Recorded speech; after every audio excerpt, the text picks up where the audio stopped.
Bismillahirrahmanirrahim. Assalamualaikum warahmatullahi wabarakatuh. Kita akan kembali melanjutkan pembahasan tentang keseimbangan dan dinamika rotasi. Pada materi sebelumnya, kita telah belajar tentang momen inersia dan momen gaya. Nah, pada pertemuan ini kita akan membahas hubungan keduanya, hubungan antara momen inersia dan momen gaya. Tujuan pembelajaran kita yaitu memahami hubungan antara momen inersia dengan momen gaya. Setelah kita memahami hubungan keduanya, kita akan menerapkan hubungan keduanya itu pada benda tegar. Jadi tujuannya hanya memahami dan menerapkan hubungan antara momen gaya dengan pada kelas 10 kita telah belajar tentang dinamika gerak. Pada dinamika gerak, kita belajar hukum-hukum Newton yang ada 3 buah, yaitu hukum pertama, kedua, dan ketiga. Pada hukum kedua Newton, itu menyatakan bahwa jumlah resultan gaya yang bekerja pada benda bermassa M itu sama dengan jumlah massa kali dengan percepatannya. Nah, pada gerak rotasi, hukum kedua Newton ini bisa juga kita terapkan, Jadi, jika pada gerak translasi yang menyebabkan benda memiliki percepatan adalah gaya, pada gerak rotasi yang menyebabkan benda berrotasi sehingga memiliki percepatan sudut atau percepatan angular adalah momen gayanya.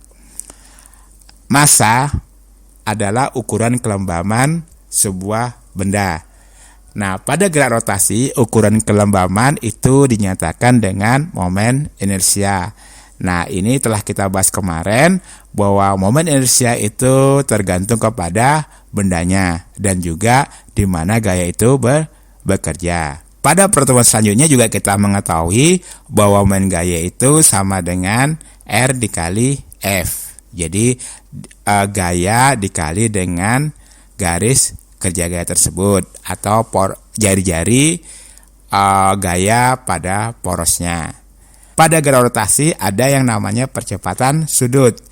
Pada gerak translasi namanya percepatan linier. Hubungan keduanya ini telah kita pelajari di kelas 10 juga bahwa alfa sama dengan A per R, Nah, untuk memahami keempat persamaan ini, kita akan coba menganalisa beberapa buah soal supaya mudah untuk menerapkan pada konsep-konsep atau persoalan soal yang lain. Kita mulai yang pertama.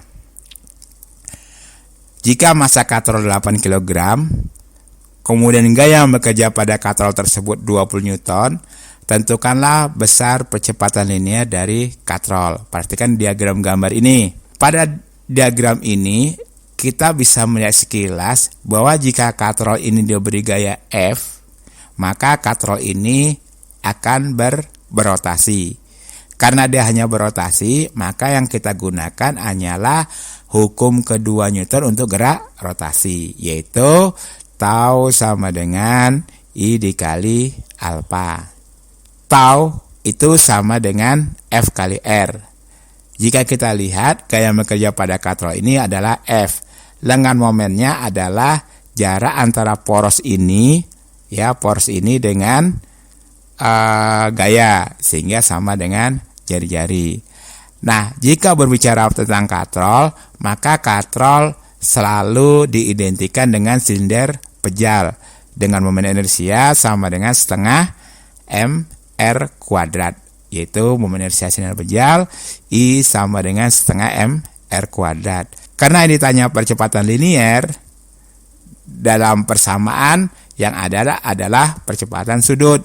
Hubungan keduanya sebagaimana kita bahas tadi bahwa alfa sama dengan A per R. Jika kita ambil 3 persamaan ini, tau sama dengan F kali R, I sama dengan setengah mr kuadrat, alfa sama dengan A per R, kemudian kita substitusikan ke dalam persamaan tau sama dengan I kali alfa, maka persamaannya akan menjadi F kali R sama dengan setengah mr kuadrat A per R. R di sini nanti secara matematis akan hilang Karena di sini R kuadrat akan dicoret dengan R di bawah ini dan R di sisi ruas kiri. Sehingga persamaannya menjadi F sama dengan setengah M dikali A. Setelah kita dapatkan persamaan ini, kita masukkan angka-angka yang ada pada soal. F-nya 20, masanya 8 kg, maka didapatkan percepatan linier dari katrol adalah 5 meter per sekon kuadrat. Kita lanjutkan dengan contoh kedua. Sebuah katrol dengan massa M sama dengan 4 kg, berjari-jari 20 cm berputar tanpa gesekan karena diberi beban 30 kg. Tentukan percepatan linier dan tegangan tali pada sistem tersebut. Nah, ini yang diketahui dan yang ditanya pada soal tersebut. Sebagaimana pelajaran dinamika gerak, untuk menyelesaikan soal-soal yang berkaitan dengan keseimbangan ini, langkah pertama adalah kita diharuskan menggambar diagram bebas pada benda atau lebih dikenal dengan free body diagram. Menggambar diagram bebas benda ini itu telah kita pelajari di kelas 10 ya. Jadi kita mengulang-ulang sekilas dan saya tidak akan menjelaskan lebih detail tentang bagaimana menggambarnya. Pertama kita lihat untuk massa beban M. Setiap benda bermassa M pasti ada gaya berat. Gaya berat arahnya ke pusat bumi. Dalam hal ini disimbolkan dengan W dan diarahkan ke bawah. W sama dengan M kali G. Kemudian pada tali. Pada tali selalu ada diagram. Pada tali selalu ada tegangan tali yang digambarkan dengan gambar seperti ini. Ya, jadi ada arah yang berlawanan pada tali. Sekarang kita telah membuat diagram bebas benda. Kemudian kita tetapkan arah gerak bendanya. Pada kasus ini kita akan melihat bahwa benda bermassa M akan bergerak translasi ke bawah dan katrol akan bergerak rotasi. Karena itu persamaan yang kita gunakan keduanya, yaitu hukum Newton 2, hukum kedua Newton untuk gerak translasi dan hukum kedua Newton untuk gerak rotasi. Kita mulai untuk yang translasi. Yang translasi itu pada beban M, ya. Beban M itu akan bergerak ke bawah, sehingga persamaan yang kita gunakan adalah sigma Fy sama dengan sigma M AY. Kenapa di sini kita pakai sumbu Y? Karena bendanya bergerak vertikal ke atas atau vertikal ke bawah. Ya, jadi kita gunakan jumlah gaya-gaya pada sumbu Y saja, ya. Atau untuk mudahnya kita lihat bahwa benda bermassa M ini percepatannya adalah pada sumbu Y. Karena percepatan pada sumbu Y, maka gaya yang kita gunakan adalah gaya-gaya pada sumbu Y saja. Nah, pada sumbu Y ini untuk benda bermassa M itu ada dua buah gayanya, yaitu W dan T. W dan T. Karena benda itu diasumsikan bergerak ke bawah, maka gaya yang searah dengan arah gerak benda dianggap bernilai positif atau ditetapkan bernilai positif, sehingga persamaannya menjadi W dikurang T sama dengan M dikali A. Ingat ya, W dikurang T, ya, karena arahnya ke bawah. Kalau jika bendanya bergerak ke atas, maka T kurang W. Tapi karena dia benda bergerak ke bawah, maka W dikurang T sama dengan M dikali A. Karena W sama dengan M kali G, maka persamaannya menjadi MG kurang T sama dengan M dikali A. Ini adalah persamaan pertama untuk gerak translasi. Untuk yang bergerak rotasi adalah katrol. Jika kita perhatikan, katrol yang bergerak rotasi itu menggunakan hukum kedua Newton untuk gerak rotasi. Sigma tau sama dengan I kali alfa. Nah, tau adalah momen gaya. Gaya yang menyebabkan katrol ini berotasi adalah T, sehingga atau sama dengan T dikali R. Nah, I-nya karena bendanya silinder pejal, maka I-nya sama dengan setengah MR kuadrat. Nah, pada yang ditanya adalah percepatan linier, sementara ini percepatan anguler atau percepatan sudut, maka alfa sama dengan A per R.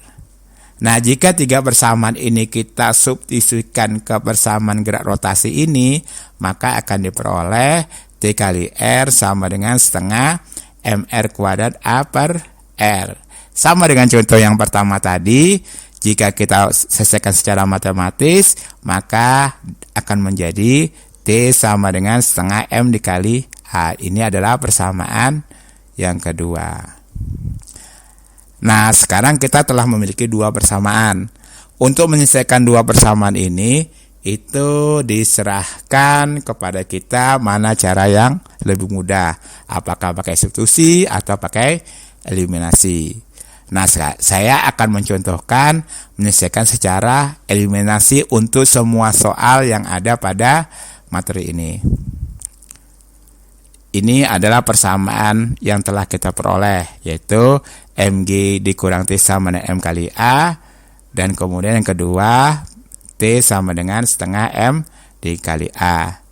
Karena kita eliminasikan atau kita jumlahkan kedua persamaan ini, maka akan kita peroleh MG sama dengan MA ditambah setengah MA.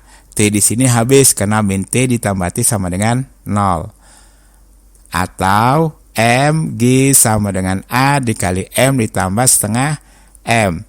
Karena kita mencari percepatan linearnya, maka diperoleh A sama dengan MG per M ditambah setengah M.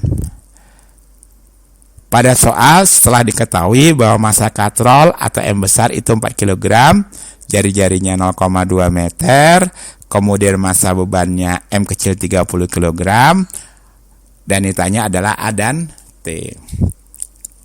Jika kita masukkan angka ini ke dalam persamaan yang telah kita peroleh, maka A sama dengan 30 kali 10. Jadi percepatan gravitasi di sini jika tidak disebutkan dalam soal, kita tetapkan saja nilainya sama dengan 10 meter per sekon kuadrat. Maka akan diperoleh nilai percepatannya sama dengan 9,375 meter per sekon kuadrat.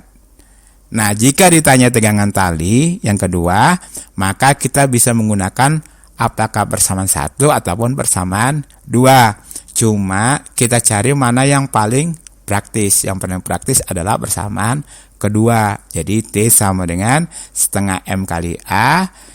Kita masukkan angkanya. Yang perlu diingat, M besar di sini adalah massa katrol. Ya, jadi M besar di sini adalah massa katrol. Sedangkan M yang kecil di sini adalah massa benda atau massa beban.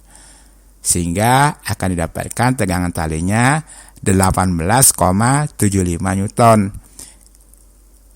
Angka 18,75 Newton ini jika kita hitung juga menggunakan persamaan 1, maka nilainya juga akan sama. Sekarang kita lanjutkan dengan contoh yang ketiga. Jika massa katrol 1 kg, ya, massa beban pertama 0,4 kg, massa beban kedua 0,6 kg, tentukanlah percepatan linear beban dan tegangan tali T1 dan T2. Sebagaimana contoh yang pertama, ya, yang pertama kita lakukan adalah menentukan mana yang translasi, mana yang rotasi, kemudian kita buat diagram bebas bendanya. Nah, kita buat diagram bebasnya untuk M1, ada dua buah gaya yang bekerja, yaitu W1 dengan T1. W1 arahnya ke bawah, T1 itu arahnya ke atas. Pada M2 juga demikian, ada W2, ada T2. Nah, pada katrol itu ada T1, ada T2 juga, seperti pada diagram ini. Sebelum kita menentukan mana yang translasi dan mana yang rotasi, kita tentukan dulu atau kita asumsikan dulu kemana kira-kira benda itu akan bergerak. Karena pada soal M2 lebih besar daripada M1, ya, pada soal M2 lebih besar pada M1, maka kita akan bisa memperkirakan bahwa benda M2 akan bergerak ke bawah, M1 akan bergerak ke atas, dan katrol akan berputar searah jarum jam. Ya, ini gambar arah percepatannya. Ya, jadi M2 akan memiliki percepatan ke bawah, M1 memiliki percepatan ke atas, dan katrol memiliki percepatan sudut yang searah jarum jam. Untuk yang bergerak translasi itu ada M1 dan M2. Persamaan yang kita gunakan yaitu sigma Fy sama dengan sigma M kali AY. Ya, sekali lagi, kenapa kita gunakan pada sumbu Y? Karena mereka bergerak vertikal. Untuk M1, ya, perhatikan pada M1 itu gaya bekerja ada dua, yaitu T1 dan W1. Sehingga persamaannya T1 kurang W1 sama dengan M1 dikali A. Mengapa T1 yang positif dan W1 yang negatif? Karena T1 searah dengan arah percepatannya. W1 berlawanan dengan arah percepatan, sehingga nilainya menjadi negatif.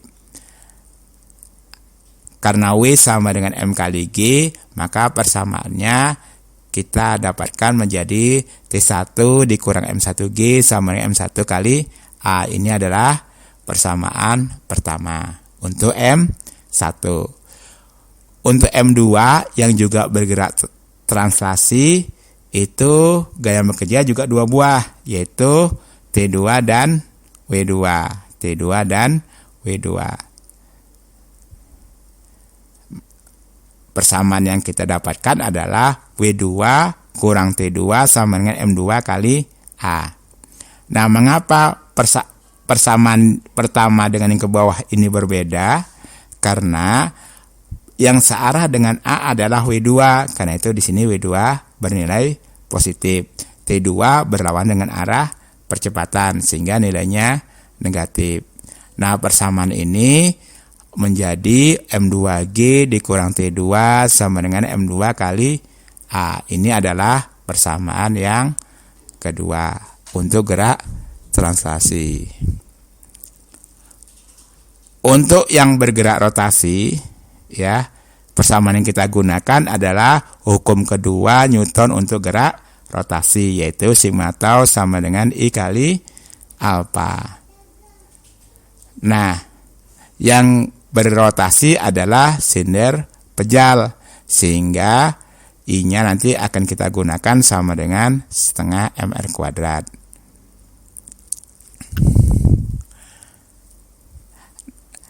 Pada katrol, jika kita perhatikan, itu gaya yang bekerja adalah dua. Jadi yang menyebabkan benda itu berotasi adalah T1 dan T2. Nah, perbedaan dengan persamaan yang di pertemuan kedua, momen gaya bernilai positif itu adalah yang searah dengan arah percepatan benda. Karena benda bergerak searah dengan jarum jam, maka T2 yang bernilai positif. Sehingga persamaannya menjadi T2 kali R dikurang T1 kali R. Untuk katrol yang merupakan silinder pejal, I-nya sama dengan setengah mr kuadrat, dan alfanya sebagaimana persamaan sebelumnya adalah A per R. Sehingga persamaan hukum kedua Newton untuk gerak rotasi menjadi T2R dikurang T1R sama dengan setengah mr kuadrat dikali A per R. Jika kita sederhanakan, ya, R-nya kita keluarkan, maka T2 kurang T1 dikali R sama dengan setengah mr dikali A. Nanti R-nya dicoret, maka kita dapatkan persamaan ketiga, yaitu T2 kurang T1 sama dengan setengah M dikali A. Nah, sekarang kita telah memiliki 3 buah persamaan, ya. Kita telah memiliki 3 buah persamaan. Kita akan menyelesaikan secara matematis bagaimana mendapatkan percepatan dari sistem ini. Sebagaimana saya katakan tadi, saya akan konsisten untuk menggunakan cara eliminasi. Jadi ketiga persamaan ini kita eliminasikan atau kita jumlahkan, ya. Nah, jika persamaan ini kita jumlahkan, ya, akan kita peroleh persamaan ini. Ya, T1 dikurang T1 ini akan habis, min T2 di sini ditambah T2 di sini juga akan habis, sehingga akan kita peroleh M2G dikurang M1G sama dengan jumlah ini. Ya. Karena kita diminta menghitung percepatannya, maka kita keluarkan nilai A dan G-nya. Jadi G kali M2 kurang M1 sama dengan A kali M1 tambah M2 ditambah setengah M. Atau A sama dengan M2 dikurang M1 kali G per M1 tambah M2 ditambah setengah M. Jika nilai-nilai yang diketahui dalam soal kita masukkan ke dalam persamaan terakhir yang kita buat, yang kita peroleh, maka akan diperoleh nilai percepatannya adalah 4/3 meter per sekon kuadrat. Ya, jadi percepatan linear dari M1 yaitu 4/3 meter per sekon ke atas, percepatan linear dari rotasi katrol adalah 4/3 meter per sekon kuadrat. Dan percepatan linear dari M2 yaitu 4/3 meter per sekon kuadrat ke bawah. Nah, percepatan sudut dari katrol bisa kita cari nanti dari alfa sama dengan A dikali R. Nah, untuk menghitung tegangan tali, kita boleh menggunakan persamaan 1, persamaan 2, atau persamaan 3.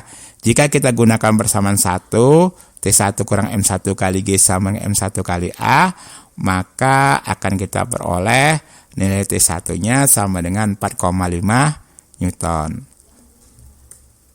Ya. Begitu juga untuk T2-nya. T2-nya kita gunakan persamaan kedua sehingga kita peroleh nilai T2-nya sama dengan 5,2 Newton.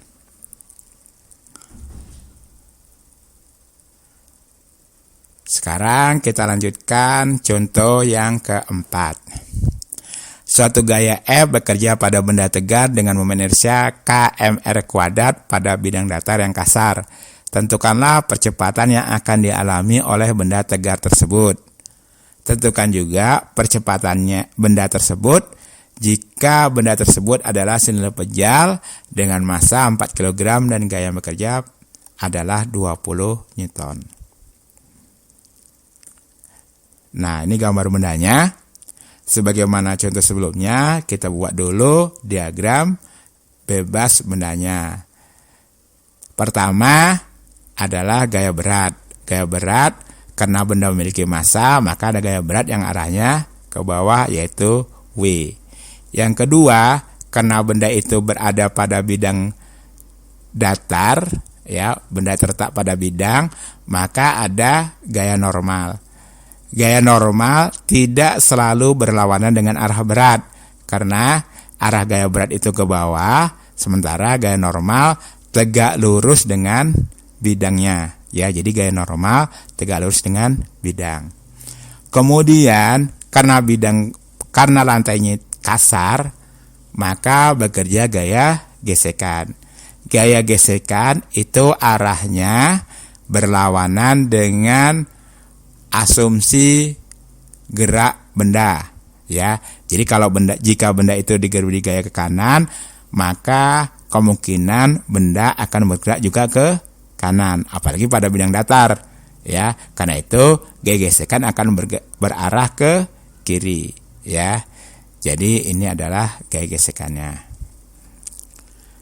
Nah, jika kita perhatikan, maka benda pejal ini dia akan menggelinding. Menggelinding artinya dia samping berputar, dia juga akan bergerak berpindah tempat. Jadi persamaan yang kita gunakan juga dua, yaitu untuk gerak translasi dan untuk gerak rotasi.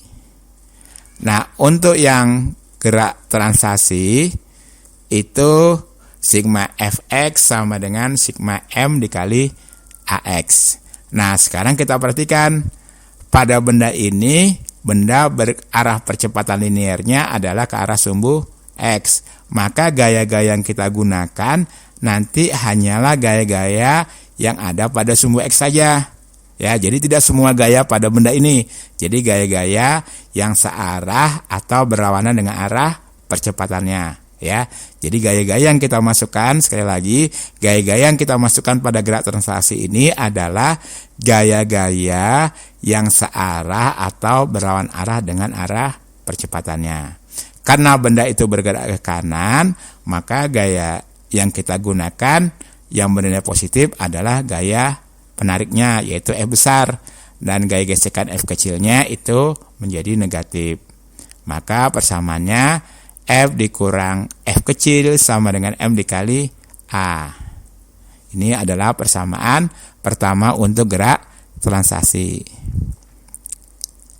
Untuk gerak rotasi itu pada benda pejal, yaitu sigma tau sama dengan I kali alfa. Nah, jika kita perhatikan pada benda ini gaya bekerja itu ada 4 buah, yaitu gaya normal, gaya penggerak F, gaya gesekan F kecil, dan gaya berat. Nah, ketika kita memasukkan ke dalam jumlah momen gaya, yaitu F kali R, maka keempatnya belum tentu kita masukkan semua. Jika kita perhatikan, gaya berat itu bekerja pada poros benda. Gaya penggerak F juga bekerja pada poros benda. Gaya normal juga melewati poros benda. Sehingga ketiga gaya ini itu tidak kita masukkan pada sigma tau. Yang kita masukkan adalah hanya gaya gesekan. Nah, benda jika kita perhatikan itu akan menggelinding searah dengan jarum jam. Sehingga nanti nilai F ini juga akan bernilai positif. Jadi momen gayanya adalah F dikali R saja. Ya, F dikali R saja. Ingat ya. Jadi gaya yang pada poros itu tidak dimasukkan pada momen gaya. Nah, I pada soal itu adalah KMR kuadrat. Nanti K itu adalah konstanta tergantung kepada bentuk bendanya. Nah, alfanya adalah A per R. Sehingga 3 persamaan ini jika kita substitusikan menjadi F sama dengan K kali M dikali A. Ini adalah persamaan kedua. Nah, 2 persamaan ini yaitu F dikurang F sama dengan M kali A dan F kecil sama dengan KM kali A. Jika kita eliminasikan, maka akan kita peroleh F besar sama dengan MA ditambah KMA. Karena kita diminta menghitung percepatannya, maka kita keluarkan A-nya, yaitu F sama dengan A dikali 1 ditambah K. Atau A sama dengan F per M dikali 1 ditambah K. Ini adalah percepatan untuk sistem pada diagram seperti ini. Tapi jika gayanya itu berada di atas ini, persamaannya tidak seperti ini ya. Nanti bisa kalian berlatih, kemudian coba gayanya dipindahkan ke bagian atas.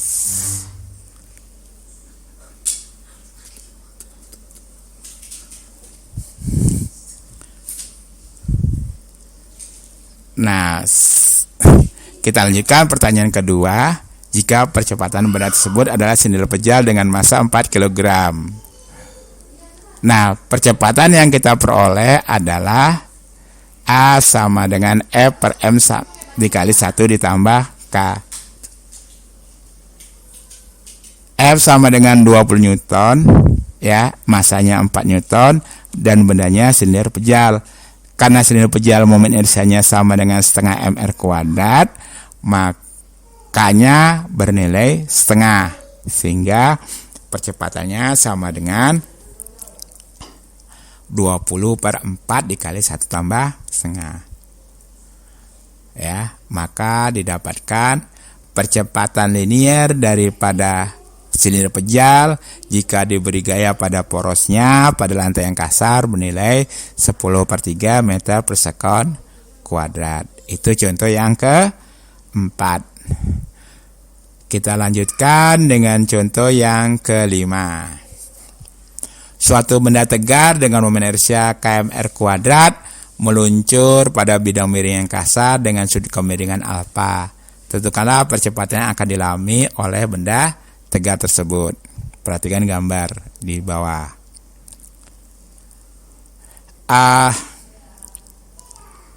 Sebagaimana contoh sebelumnya, ya, kita selalu membuat diagram gaya ketika ada soal berkaitan dengan keseimbangan benda tegar.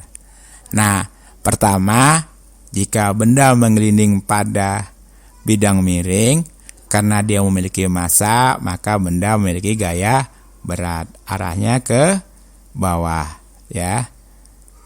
Nah, kemudian karena benda terletak pada bidang, maka ada gaya normal yang arahnya tegak lurus dengan bidang. Jadi ini bidang datarnya ini tegak lurus pada bidang datar tersebut. Nah, kemudian gaya gesekannya itu berlawanan dengan arah geraknya. Jadi benda ini akan menggelinding ke arah kiri bawah, sehingga gaya gesekannya akan berarah ke arah kanan atas, ya.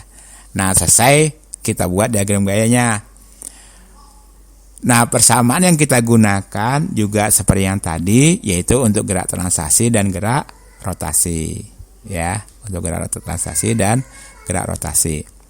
Untuk gerak translasi, benda bergerak miring ke bawah.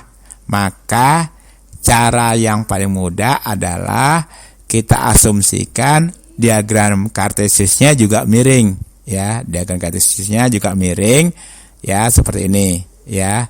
Jadi untuk memudahkan kita menganalisa atau memasukkan ke dalam persamaan sigma fx sama dengan sigma m dikali ax.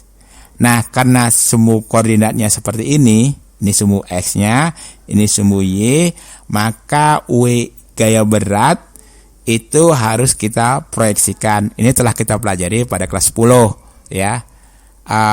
Saya hanya meringkasnya saja. Nanti jika kurang paham, kita bisa diskusikan di grup, ya. Mengapa-mengapanya. Jadi ketika kita proyeksikan, maka gaya berat itu pada semu x namanya wx dan pada semu y namanya wy.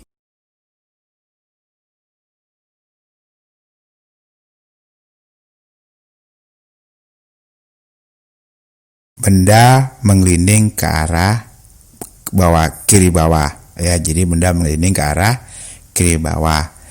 Karena benda bergerak ke arah kiri bawah, maka yang kita anggap sebagai gaya penggeraknya adalah nilai Wx, ya. Jadi Wx dan penghambatnya adalah gaya gesekan. Jadi untuk gerak translasi hanya ada dua yang mengaruhi gerak translasinya, yaitu Wx dan F gaya gesekan. Sehingga persamaannya menjadi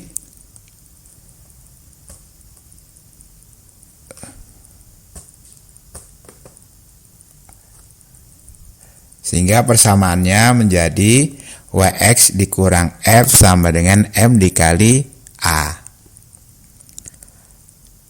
Nah, pada pelajaran kelas 10 dulu, kita telah memperoleh bahwa nilai Wx ini sama dengan W sin alfa. Jadi Wx ini nilainya adalah W sin alfa. Jika masih ada yang belum paham kenapa Wx sin alfa, jika ada yang masih belum paham mengapa Wx itu menjadi W sin alfa, nanti kita diskusikan di grup. Nah, jadi W sin alfa dikurang F sama dengan M dikali A. Sekali lagi, nilai Wx positif karena dia searah dengan arah percepatannya, yaitu ke arah kiri bawah. Dan gaya gesekan berlawan dengan arah gerak, maka nilainya negatif. Ini adalah persamaan pertama. Untuk gerak rotasi, ya, persamaan yang kita gunakan sigma tau sama dengan sigma i kali alfa, ya. Jadi sigma tau sama dengan sigma i kali alfa. Jika kita perhatikan, lumayan banyak gaya yang bekerja pada benda ini. Tapi gaya yang kita ambil adalah gaya yang bukan pada porosnya. Jadi N, WY, WX, dan W tidak kita masukkan karena gayanya berada di poros sehingga tidak menimbulkan momen gaya. Ya, jadi sigma tau-nya hanya F dikali R. Ya, mengapa dia nanti bernilai positif? Karena gaya gesekan F ini searah dengan rotasi benda. Nah, I-nya adalah K MR kuadrat alfa sekali lagi sama dengan yang sebelumnya yaitu A per R. Jika tiga persamaan ini kita substitusikan ke dalam persamaan sigma tau sama dengan sigma I kali alfa, maka persamaannya menjadi F kali R sama dengan KMR kuadrat dikali A per R. Nah, secara matematis persamaan ini bisa disederhanakan menjadi F sama dengan K kali M dikali A. Ini adalah persamaan kedua. Nah, sebagaimana contoh sebelumnya, dua persamaan ini yaitu W sin alfa dikurang F sama dengan M dikali A, dan persamaan kedua F sama dengan K kali M kali A kita eliminasikan sehingga diperoleh W sin alfa sama dengan MA ditambah K MA. F di sini saling menghabiskan ya, jadi min F ditambah F sama dengan 0. Nah, kemudian kita sederhanakan menjadi MG sin alfa sama dengan M dikali A dikali 1 ditambah K. M-nya kita coret, maka kita peroleh nilai A-nya sama dengan G sin alfa per 1 ditambah K. Ini adalah percepatan untuk benda tegar yang menggelinding pada bidang miring yang kasar. Jadi percepatan benda tegar yang melinding pada bidang miring yang kasar itu tergantung nilai persen gravitasi, kemudian kemiringan bidang, dan momen inersianya atau bentuk bendanya. Contoh ke-6 atau yang terakhir, sebuah sistem atur disusun seperti pada gambar di bawah. Jika kedua katrol identik dengan momen inersia I, jadi kedua katrol identik dengan momen inersia masing-masing adalah I, dan tali tanpa bergesekan dengan katrol. Tentukanlah percepatan massa benda jika M2 lebih besar daripada M1. Ya, jadi soalnya agak lebih panjang ya. Nah, seperti contoh sebelumnya, kita membuat free body diagramnya. Untuk M2 ada dua buah gaya yaitu W2 dan T3 seperti pada gambar ya. Jadi untuk M2 ada dua buah gaya yaitu W2 dan T3, kemudian pada katrol ada T3 dan T2, kemudian katrol satunya lagi T1 dan T2, dan M1 itu ada W1 dan T1. Karena M2 lebih besar daripada M1, maka M1 akan bergerak ke atas ditarik oleh M2, dan M2 bergerak ke arah bawah. Untuk yang translasi itu ada dua, yaitu M1 dan M2. Ya, persamaan yang kita gunakan sigma Fy sama dengan sigma M dikali AY. Ya, keduanya bergerak pada arah sumbu Y. Untuk M1 ya, gaya yang bekerja pada M1 adalah T1 dan W1 ya. Yang positif adalah T1 karena searah dengan arah gerak benda. Jadi T1 kurang W1 sama dengan M1 kali A, atau kita selesaikan menjadi T1 kurang M1G sama dengan M1 kali A. Ini kita namakan persamaan pertama. Untuk M2 ya, untuk M2 gaya bekerja adalah W2 dan T3. Jadi W2 dan T3. Yang positif adalah W2 karena searah dengan arah geraknya. Maka persamaannya W2 kurang T3 sama dengan M2 kali A. Atau kita selesaikan menjadi M2G dikurang T3 sama dengan M2 kali A. Ini adalah persamaan yang kedua. Untuk gerak rotasinya itu juga ada dua, yaitu pada katrol pertama dan katrol kedua. Persamaan yang digunakan keduanya sama, yaitu sigma tau sama dengan sigma I kali alfa. Untuk katrol pertama ya atau K1 ya, itu kita asumsikan sebelah kiri, katrol kedua itu sebelah kanan.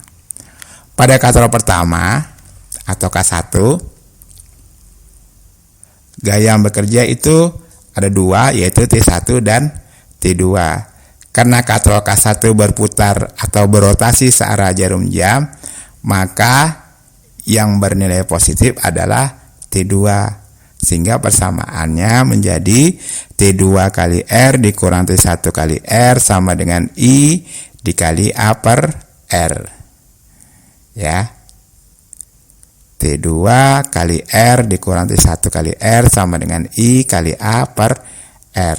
Ini kita sederhanakan menjadi T2 kurang T1 sama dengan I dikali A per R kuadrat. Ini adalah persamaan yang ketiga. Nah, untuk katrol kedua atau K2, gaya yang bekerja juga ada dua, yaitu T2 dan T3. K2 atau katrol kedua berotasi searah jarum jam, maka yang bernilai positif adalah T3. Jadi persamaannya menjadi T3 kali R dikurang T2 kali R sama dengan I kali A per R, atau T3 kurang T2 sama dengan I kali A per R kuadrat. Ini adalah persamaan yang keempat. Nah, sekarang kita telah memiliki 4 buah persamaan ya. 4 persamaan ini akan kita selesaikan secara eliminasi ya. Jadi 4 persamaan ini ya, 1, 2, 3, 4 kita eliminasikan dengan cara menjumlahkannya ya. Jika kita jumlahkan T1 di sini ditambah dengan min T1 di sini akan habis ya. T3 di sini min T3 ditambah T3 juga habis, T2 dikurang T2 juga habis, sehingga menjadi M2G dikurang M1G sama dengan M1A ditambah M2A ditambah I kali A per R ditambah I kali A per R. Jika kita sederhanakan, kita keluarkan nilai G dan A, maka persamaannya menjadi seperti ini. Karena kita diminta menghitung nilai A, maka diperoleh nilai A sama dengan M2 kurang M1 per M2 kurang M1 ditambah 2I per R. Jadi ketika nanti ada soal, kita lihat bendanya. Kita lihat bendanya apa. Ya, jika katrol atau silinder pejal, kita ganti saja I dengan setengah M R kuadrat. Ya, itu nilai percepatannya. Jika ditanya tegangan talinya, kita tinggal memasukkan ke persamaan yang 4 ini. Jika ditanya T1, kita gunakan persamaan 1 atau persamaan 3. Jika ditanya T2, kita bisa gunakan persamaan 3 atau persamaan 4 dan seterusnya. Alhamdulillah sudah 6 contoh soal yang kita diskusikan. Kita lanjutkan nanti insya Allah pada pertemuan selanjutnya, yaitu energi kinetik dan momentum anguler. Jika ada masalah atau ada hal yang ragu atau ada hal yang perlu didiskusikan, silakan diskusikan melalui grup. Jangan sungkan-sungkan, insya Allah kita membantu supaya bisa lebih paham. Dari saya itu saja untuk sementara. Mohon maaf jika ada kesalahan, sungguhnya yang benar datangnya dari Allah, dan yang salah datangnya dari saya. Afu minkum billahi fisabilil haq. Wassalamualaikum warahmatullahi wabarakatuh.